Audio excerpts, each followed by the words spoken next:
ملے گا، کیونکہ ایسا ہی ایک کیس بہاولپور ڈویژن جو ہے وہ لاہور کا بہاولپور ڈویژن بینچ نے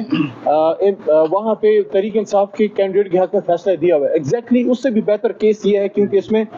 ایم پی اے عمیر وسیع صاحب، میں تو ان کو ابھی بھی ایم پی اے کہوں گا، کیونکہ ریٹرن کینڈیڈیٹ یہ ہیں. ایک دفعہ آپ اوتھ لے لیں، اوتھ لینے کے بعد الیکشن کمیشن کا اختیار ختم ہو جاتا ہے، پھر آپ نے ٹرائیبیونل میں جانا ہوتا ہے. کس اختیار کے تحت الیکشن کمیشن نے ایک ریٹرن کینڈیڈیٹ، اوتھ لیے ہوئے کینڈیڈیٹ جس نے اسپیکر، ڈپٹی اسپیکر، صدر مملکت کے الیکشن میں ووٹ ڈالا ہے، آپ نے اس کو فارغ کر کے گھر بھیج دیا؟ تو بہت زیادتی ہے. لیکن ہمیں امید ہے انشاءاللہ اسلام آباد ہائی کورٹ سے ہمیں تحریک انصاف کو، عمیر وسیع صاحب کو انشاءاللہ انصاف ملے گا. صاحب یہ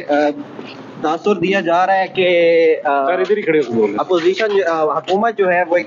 یہ کہہ رہی ہے کہ جو پاکستان تحریک انصاف جو ہے وہ ایک بیانیہ بنایا تھا سائفر والا کہ امریکہ کے ذریعے سازش ہوئی ہے، تو ابھی جو ہے وہی پاکستان تحریک انصاف ٹرمپ کے آنے سے حالات بہتر ہونے کی ایک دلیل دے رہی ہے، تو اس پہ کیا کہیں گے سر آپ؟ دیکھیں، یہ ڈونلڈ لو کا تو میں کبھی فین نہیں رہا، لیکن ویسے اس نے کل کانگریشنل ہیئرنگ میں منجی سے ہی ٹھوک دی ہے اس حکومت کی، کیونکہ 18 مہینے تک میاں محمد شہباز شریف صاحب ایکس وزیر اعظم پاکستان جو 47 کے ذریعے فارم 47 کے وزیر اعظم ہیں، لیکن پی ڈی ایم 1 میں یہ 18 مہینے تک یہ کہتے رہے نا کہ کوئی سائفر نہیں ہے، کوئی سائفر نہیں ہے. تو اگر سائفر نہیں ہے تو اب کیس عمران خان پہ کس چیز کا چل رہا ہے؟ اور اگر کیس چل رہا ہے تو پھر آپ نے جھوٹ کیوں بولا؟ کیا جھوٹ بولنے پہ 62-63 شہباز شریف صاحب پہ اور ان کی حکومت پہ نہیں لگنا چاہیے؟ باقی اسد مجید صاحب کوئی بچے نہیں ہیں، ہمارے مایہ ناز ڈپلومیٹ رہے ہیں، اور ہماری سول سروس میں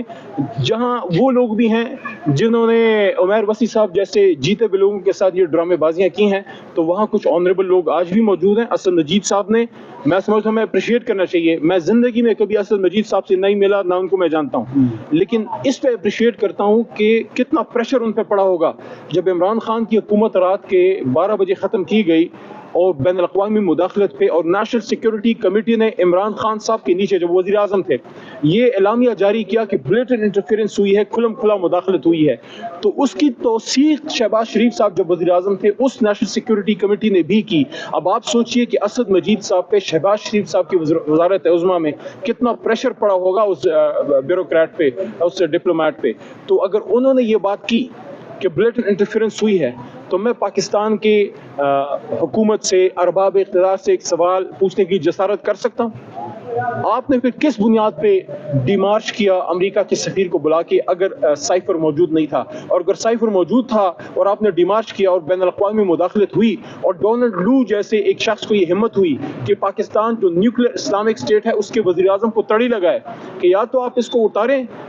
اگر اتاریں گے تو ہم تمہیں معاف کر دیں گے، we'll forgive you، اور اگر نہیں آپ اتاریں گے تو آپ کو سیویئر کنسیکوینسز کا سامنا کرنا پڑے گا. میرے خیال میں تو ہم سن 47 میں آزاد ہو گئے تھے. یہ کس نے ہماری سوورنٹی ان طاقتوں کے پاس گروی رکھی ہے؟ یہی وہ نقطہ ہے جس پہ عمران خان پابند سلاسل ہے، کیونکہ وہ مرد حر ہے اور وہ کہتا ہے کہ کہتا ہوں وہی بات سمجھتا ہوں جسے حق میں زہر حلاحل کو کبھی کہہ نہ سکا قند، اپنے بھی خفا مجھ سے ہیں بیگانے بھی نہ خوش. سر سزا کے خلاف اپیلیں چل رہی ہیں، کب تک فیصلہ آنے کا امکان ہے؟ بہت جلد انشاءاللہ. ہمارے وکلاء نے تو عید الفطر سے پہلے کی بات کی ہے. میری دعا ہے کہ ان کی بات پہ اللہ تعالیٰ ان کی گفتگو میں برکت ڈالے اور عمران خان صاحب عید الفطر سے پہلے وہ نکلیں اور